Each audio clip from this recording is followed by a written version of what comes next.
Hi there, it's Kevin with the Rogue Market. Been a while since I have done content on this channel. Thought I would do a video today for the Mythics, the analysis of the Mythics from Theros Beyond Death, and whether or not I think they are priced accordingly, if they'll go up, if they're sleepers, or if they'll go down, overhyped.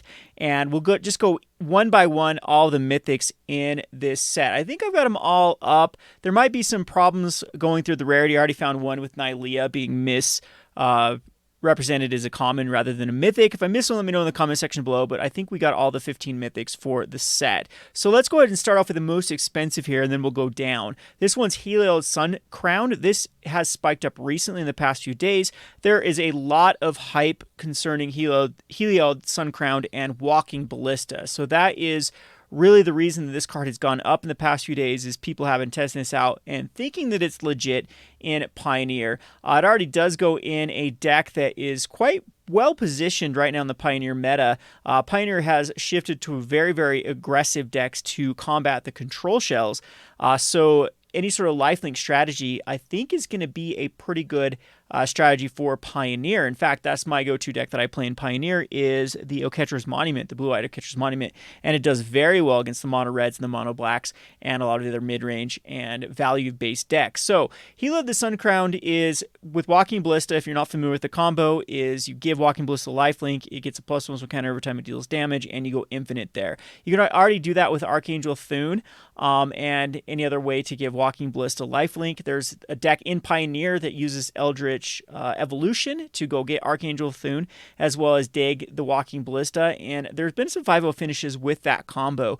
So Helios just works perfectly in this particular deck. Any other cards that can go and grab creatures or enchantments to tutor those up are pretty good. You have the Idyllic Tutor, which can allow you to go get Helios, and I think the tutor, does tutor get an artifact? I think it's just enchantment. That one gets, the other one gets the artifact. But anyway, it's pretty easy to find the combo, and then you have that 1-2 punch as quickly as turn 4 for like a Splinter Twin type infinite combo in Pioneer.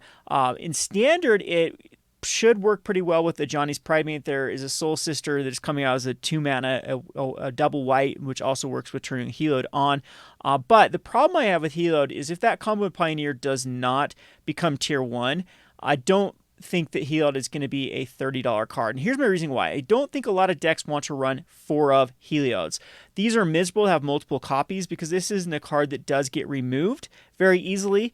So it doesn't stack either. You can't have 2 Helios out to get the double +1/+1 counters on creatures. It is a very weird card right now in Standard. I don't see it fitting in any deck currently, and I don't think that the deck archetypes, looking over the list of Theros, there should be some additions to things like the Sacrifice decks. I think there's some good cards that go with them, and the blue-green ramp, there's definitely some great cards that can mix with that, and stomping and stuff like that. Helios does not really have a place in Standard, so it's all that Pioneer hype that's going for it. So I actually think this card is going to go down significantly, down to $15 to $20 mark, unless the combo ends up being a lot better than I'm gauging it to be. So I think that it's a combo that's very easily stopped. We have ways to deal with like the Pithing Needle that seems pretty good as a way to stop the combo.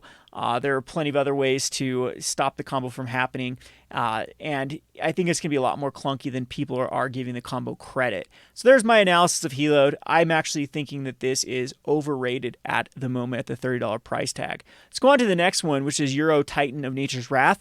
$27 price tag. I think that this card is massively underrated. I think this is going to be the $50 Mythic out of the set because it already goes in a deck in Standard, and it's going to be a very good card in many of the Pioneer decks. I'm liking this in like Bring to Light with the Nimizet. I'm thinking this is going to be pretty good in a sort of blue-green shell for the Pioneer. It's perfect what they need. This just seems like a better Risen Reef, or even a better, so the energy one. What's the one I'm thinking of? That's the 3/2 human that generates the 2 energy and draws you a card. This one is going to enter the battlefield, gain you the 3 life, and draw a card. So it cantrips itself and gains 3 life the first time around, and then when you escape it, you're going to come back with a 6/6, drawing a card as well as gaining 3 life, and then every time it attacks, you're going to get that value. So I think Euro Titan of Nature's Wrath is the real deal. It's the best card, in my opinion, in the set, and I actually think it's going to be a card that goes up quite significantly unless Theros is opened up more than something like Throne of Eldraine was opened up. So I'm thinking this is going to be the $40-$50 card of the set. Short term, when it comes down to Earth, like all sets do, possibly we'll see it back down. But if this does hit Legacy, which definitely has the power level for that, if it does hit Modern, if it does hit Pioneer, that means that we could see a very high price tag for Euro Titan of Nature's Wrath. The one thing it does have going against it is the legendary part. I think that this would be a lot more significant if it wasn't legendary, as you can only have one of these copies out. But as is, it's not that terrible of a card if you have the 6/6 version out and then cast it as just a regular 3 mana. You get to draw a card, put a land into play, gain 3 life. Very, very good card in and of itself. So, yeah, this is my pick for going up and to be the most expensive card in the set. Next up, we have Ashiok Nightmare Muse. I actually think this card is going to slightly go down. The ability for this to protect itself is okay. It feels like it's decent. The problem with the -3 is you actually can't use the -3 and then +1 and then use a -3 again and survive. So the return target non-land permanent to another's hand is pretty good, and then the opponent has to exile a card from their hand. Then it has 2 loyalty. The create a 2/3 blue and black nightmare creature token. When this creature attacks or blocks, each opponent exiles the top 2 cards of their library. Is okay for protecting Ashiok, but it's not really what you want to be doing with the +1 in my opinion.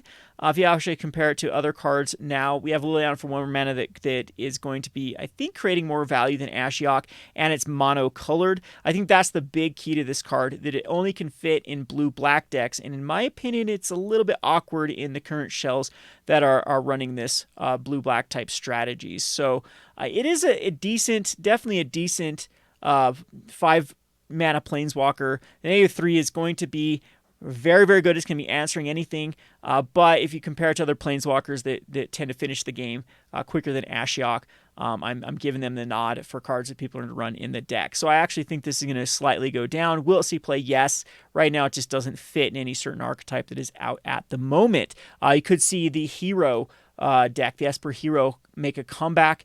This could also go in like a couple of the other Esper strategies. See, I don't think it goes in the Doom Foretold either. It's just kind of an awkward slot right now.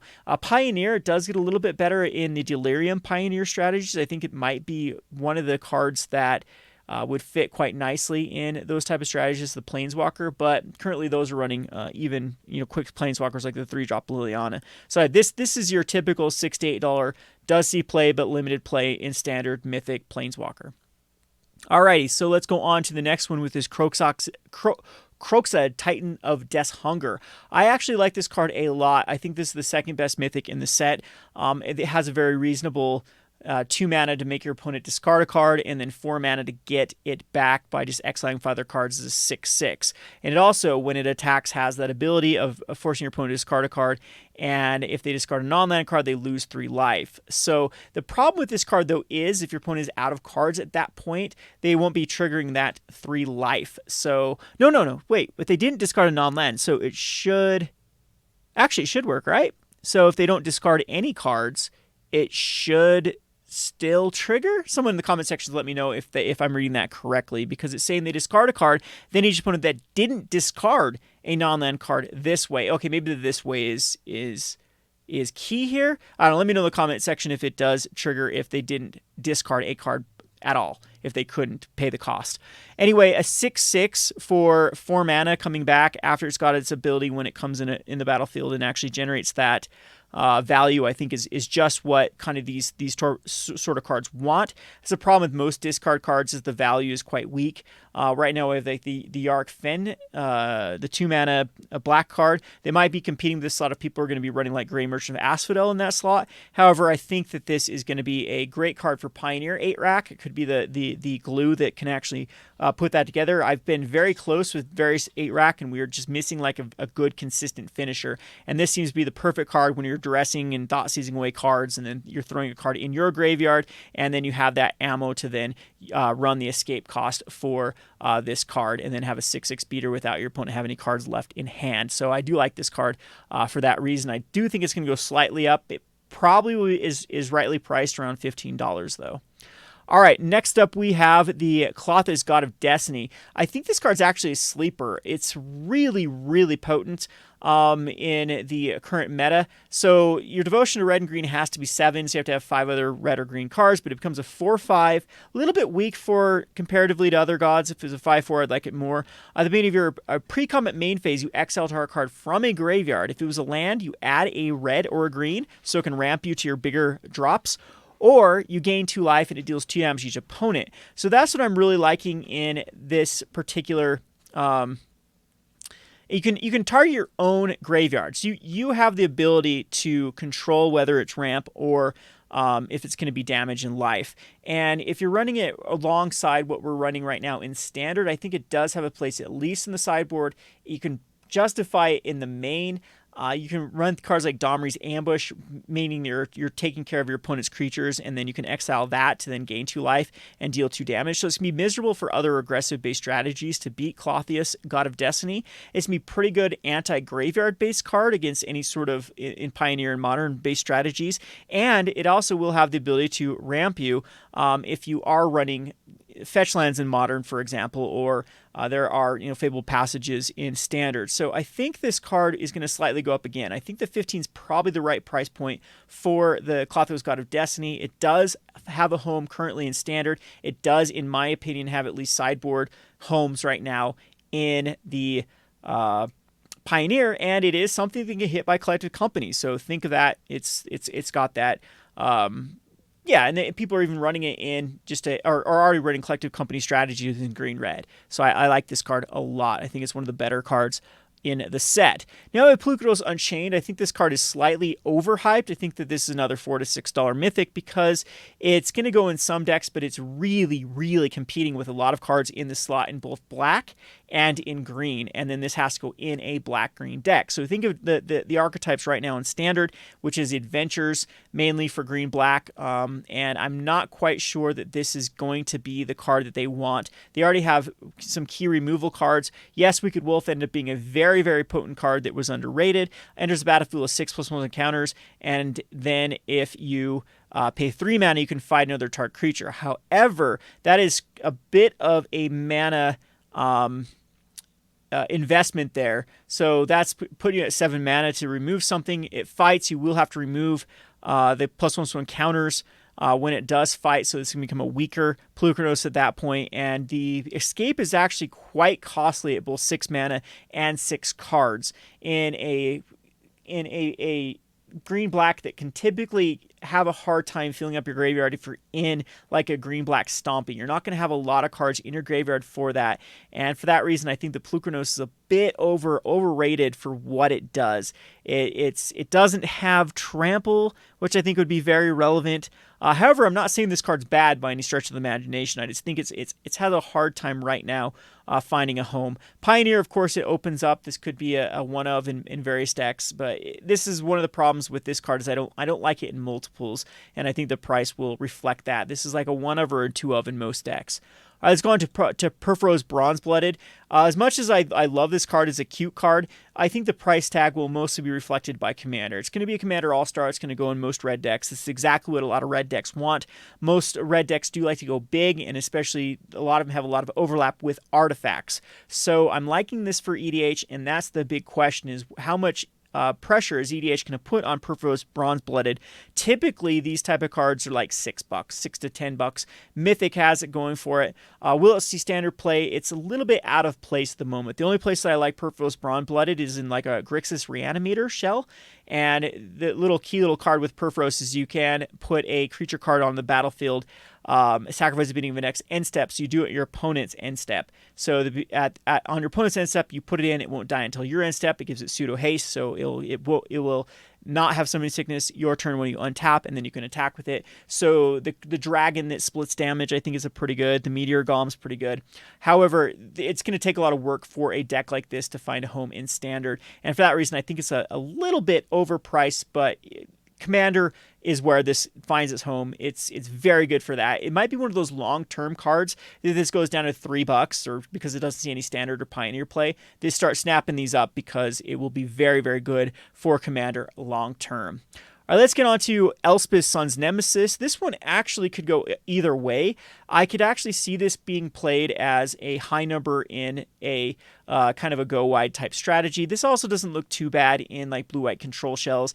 By being able to create 2/1/1s, 2/1/1s, and then start pumping up. Oh, no, then it has to die. Yeah, that's the problem, is there's no way to pump it up. So the maximum value you get out of this is maybe some life and some creatures. It's just kind of awkward. Now I look at it. The escape is also quite costly at 6, but it is something that control could utilize with, creating a couple 1/1s, exiling some cards, creating some 1/1s, but there might just be better ways to do it, like even Castle Vantress at that, or Castle, whatever the Castle white card is, might just be better at doing it than Elspeth's Son's Champion, especially since it might be quite hard to protect it when you do the -2, leave back some 1/1s that don't really do much, and then they attack into it. Yeah, I don't know where this one, it feels like a $5 to $6 card to me, so this one will go down in my opinion. I could be surprised. 4-mana white Planeswalkers end up being very surprising sometimes. Possibly the +2/+1 might just be good enough on like an aggressive top end, where you go 1-drop, 2-drop, 3-drop, Elspeth, give, it's 4 damage that the -1 is doing,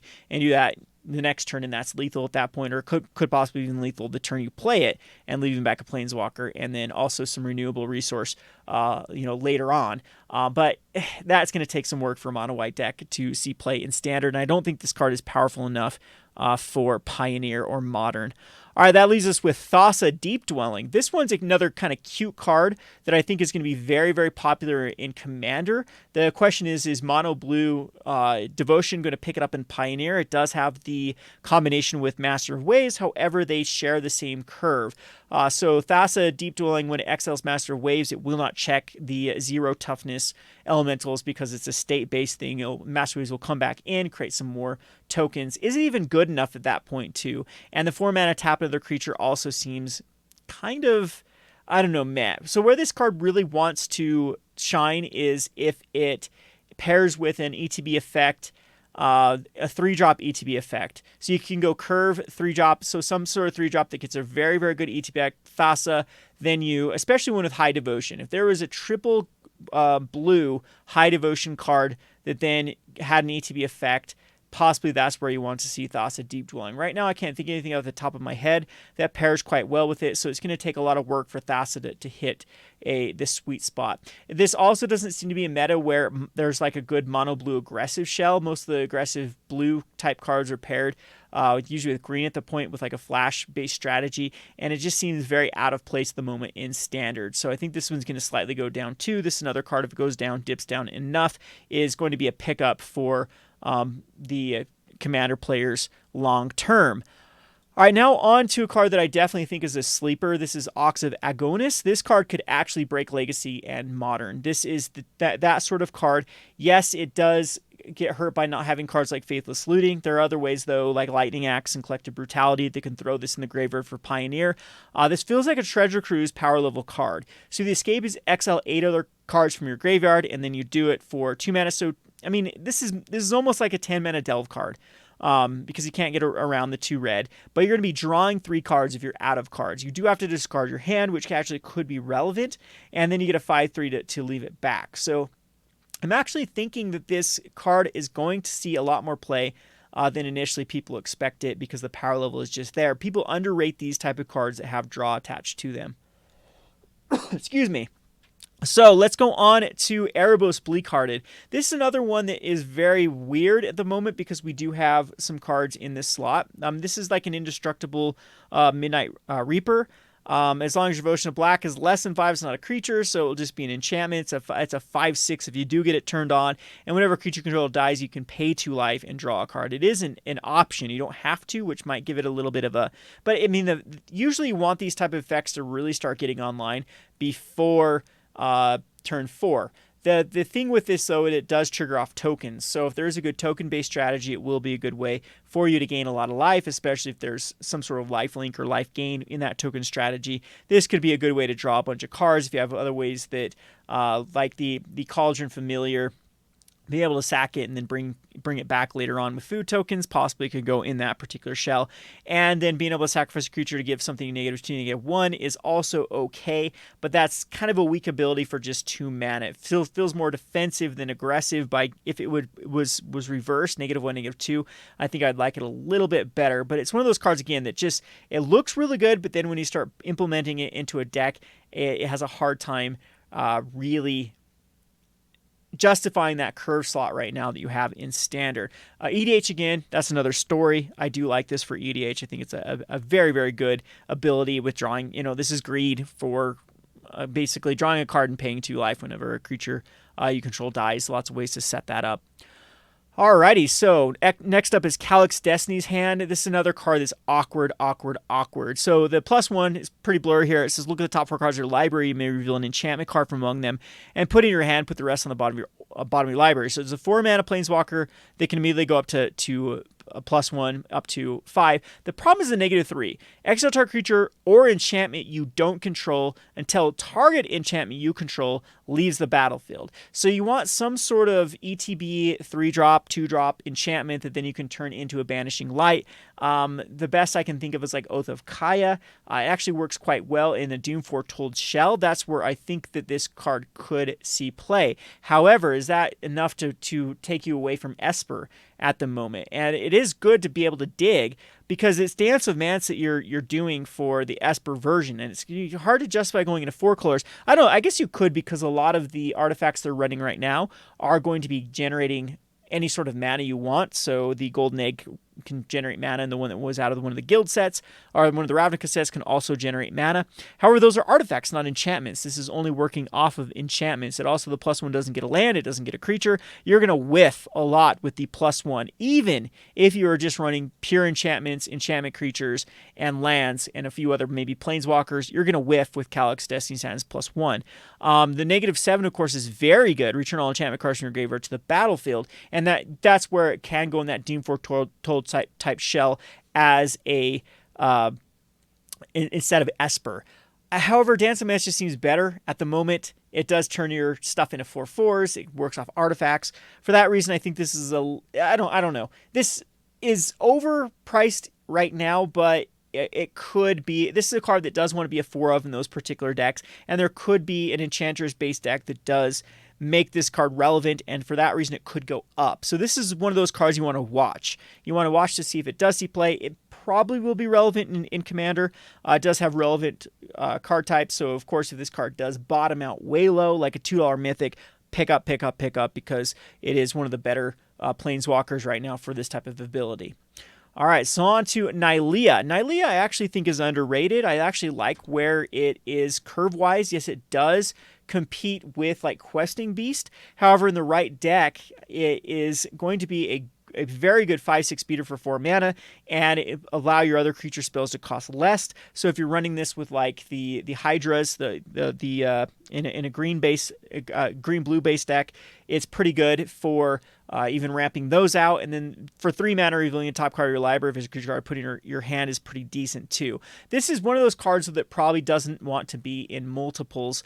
If it had like Trample, possibly you could justify running more. So it's probably going to be a 1 of in most green decks. You can justify running the 1 copy. You never want more than 1. So I think it's actually pretty reasonably priced. $4 to $6 is probably where this is going to settle. And then we have the last one with the secure Best the Sea God. This is another card that could go up if the control decks do adopt it, but I actually don't think they are going to. We just have better finishers at the moment. We don't really have a good control deck that wants to be running this card, and it also doesn't seem to want to be played in multiples. This seems to be a 1 of that you throw in a deck to create your 1 8/8 blue Kraken creature token with Hexproof, and you use it as a finisher. The gaining control of a permanent is okay, but it takes some turns to get going. Possibly they'd want more than this, but the 7 mana, this just seems to me like it's going to be the 1 of in blue sideboards, and for that, most time Mythics are around $2 to $3 for that particular card. So that's kind of an overview of Mythics. Maybe we'll do some rares of some of the most overhyped rares. Pretty good right now. I don't see the prices just outlandish for most of these cards. Of course, most of them will be going down, except for possible sleepers. And if I were to pick 2 sleepers, I mean, Euro I wouldn't even call a sleeper. Maybe 25 actually is the right price point for it. But the sleepers that I would say, based on its price tag, is possibly the Ox, because I can see Ox going into 4 of if it does break a particular like Legacy or Modern or Pioneer. Like that ability of Escape for 2 to draw 3 cards seems pretty good on. And then we also already have a shell in Pioneer that wants to utilize to discard your hand, then draw 3 cards with Fiery Temper and other Madness-based shells. So Ox could easily go in that deck, and maybe, who knows, maybe it's something with Bedlam Reveler that can get that sort of archetype online. So yeah, liking this card as the sleeper as my pick for a card to definitely watch. I'd let the price come down a bit, but there will be a time, especially if it's not like week 1, week 2, week 3, and this card hasn't seen anything. There will be a matter of time before it will see play in some sort of deck. Think of Arclight Phoenix. This card reminds me of that sort of kind of awkward judging of the card, but it has the potential of just being absolutely bonkers. Anyway, I hope you enjoyed this video. This has been Kevin with the Rogue Market. If you enjoyed this comment or this video, be sure to comment, like, subscribe, and click that bell icon. If you are a fan of getting cheap Magic the Gathering product, definitely come and check out our Patreon, where if you're a high enough tier on our Patreon, we will sell you product from distributors at cost. So that's the perk of being a patron. Love to give it back to the community. Well, I want to know what you think of these Mythics. Am I right on my analysis or way off for some of these cards? Leave your comment in the comment section below. Thanks for watching.